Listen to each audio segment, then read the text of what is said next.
5 પ્રકારના મહાયજ્ઞો બતાવ્યા છે.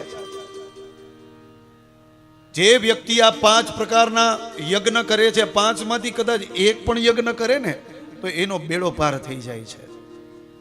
કયા કયા 5 યજ્ઞ છે? અગ્નિ યજ્ઞમ, દેવ યજ્ઞમ, બ્રહ્મ યજ્ઞમ તથૈવ ચ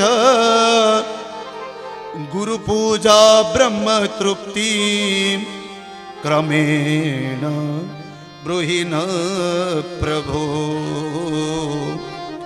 ક્રમેણ બ્રૂહિન પ્રભો.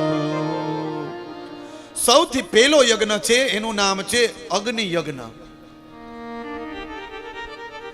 બીજો યજ્ઞ છે એનું નામ છે દેવ યજ્ઞ.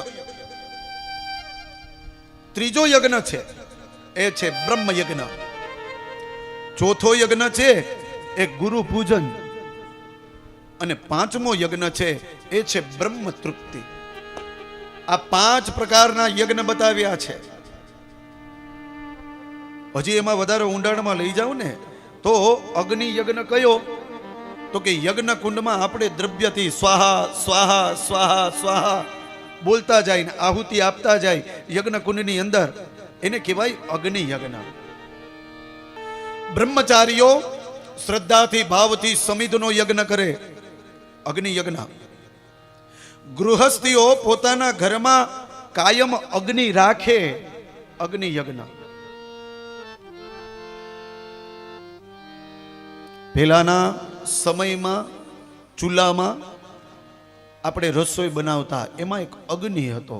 એ કયો અગ્નિ? આ શિવ પુરાણમાં કહ્યું એક ગૃહસ્થી અગ્નિ છે કે જેમાં આપણે નિત્ય આહુતિ આપીએ છીએ. પછી આ ઋષિવરો, બ્રહ્મચર્યો, ગુરુજનો, સંતો, મહંતો જે યજ્ઞ કરતા હોય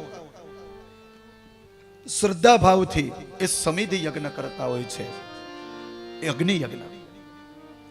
હું ને તમે સંસારિક લોકો જે સ્વાહા સ્વાહા સ્વાહા સ્વાહા દ્રવ્ય યજ્ઞ કરીએ છીએ, જેવી જેની ઈચ્છા. કોઈ જવતલથી કરે, કોઈ ઔષધિઓથી કરે, કોઈ ગ્રહોના કાષ્ટથી કરે, લક્ષ્મીને પ્રસન્ન કરવા માટે કોઈ હળદરથી યજ્ઞ કરે, કોઈ બીલીપત્રથી કરે, કોઈ દાડમથી કરે, જેવો જેનો ભાવ એવી રીતે યજ્ઞ કરતા હોય. તો પેલો યજ્ઞ છે એ છે અગ્નિ યજ્ઞ. બીજો યજ્ઞ છે જેનું નામ છે દેવ યજ્ઞ. દેવ યજ્ઞ એટલે કે દેવતાઓનો યજ્ઞ મારે ને તમારે દરરોજ કરવો જોઈએ નહીં. એ યજ્ઞનું નામ છે વૈશ્વદેવ યજ્ઞ. વૈશ્વદેવ યજ્ઞ દરરોજ નિત્ય કરવો જોઈએ. એમાં પણ વ્યક્તિના લગ્ન થઈ જાય પછી તો એને નિત્ય કરવો જોઈએ. તો કે દાદા અમે વર્ષે એકવાર અમારા ઘરમાં હવન નથી કરતા, તમે દરરોજની વાત કરો છો. બોલો મહાદેવર. પણ આમાં બતાવ્યું છે બીજો યજ્ઞ છે, એનું નામ છે દેવ યજ્ઞ.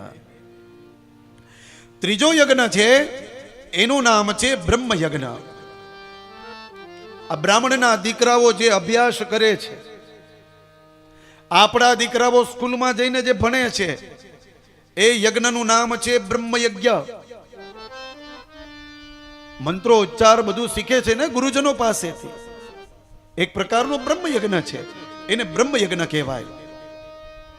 તો આ 3 યજ્ઞ થયા. ચોથો યજ્ઞ તો કે ગુરુ પૂજન છે ને, એ ચોથો યજ્ઞ છે. ગુરુ ભજન થકી, ગુરુનું ભજન એક પ્રકારનો યજ્ઞ છે. અને 5મો યજ્ઞ તો કે બ્રહ્મ તૃપ્તિ. બ્રહ્મ એટલે કે બ્રાહ્મણ, તૃપ્તિ એટલે બ્રાહ્મણ તૃપ્ત ક્યારે થાય? તો કે યજ્ઞાદિક બધું પૂરું થઈ જાય ને પછી 12:30 વાગે બ્રાહ્મણની પંગત પડે અને આ કંઠ પર્યંતમ એને તમે ભોજન કરાવો ને ત્યારે બ્રહ્મને તૃપ્તિ મળે. એમાં બ્રાહ્મણોને જમ્યા પછી દક્ષિણા દેવી જોઈએ, ખાલી હાથે ઊભા ન કરાય. આ નિયમ બતાવ્યા છે. તો 5મો યજ્ઞ છે એનું નામ છે બ્રહ્મ તૃપ્તિ.